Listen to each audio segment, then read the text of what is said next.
মালিক যখন সিদ্ধান্ত নিয়ে নিলেন পৃথিবীতে পাঠাবো মাটির তৈরি, ওরা গুনাহ করবে, ওরা অপরাধ করবে, ওরা দাড়ি রাখবে না,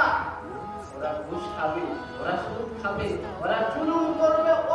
অন্যায় করবে, অবিচার করবে। লজ্জিত হইয়া, যখন লাঞ্ছিত হইয়া, অপমানিত হইয়া, যখন অন্ধকারে নিভৃতে একাকিত্ব ভাবে যখন বান্দা ছুইটা আসবে, আসার পর হাতটা তুলবে, আমার সময় মানুষকে দেখানোর দরকার নাই, শুধু হাতটা তুলবে আর মালিকের কাছে ডাক দিয়ে বলবে, মালিক আপনি তো রহমান, আপনি না রহিম, আপনি যদি আমাদের মাফ করে না দেন অন্য কোনো আমার রাস্তা নাই,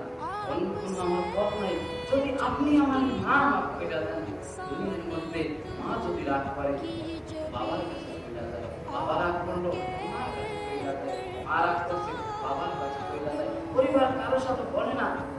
বাসা থেকে কোন জায়গায় চলে যায়, কুকুর বাড়ি চলে যায়, নানার কাছে চলে যায়। ওই ভক্ত কাবা বলতেছে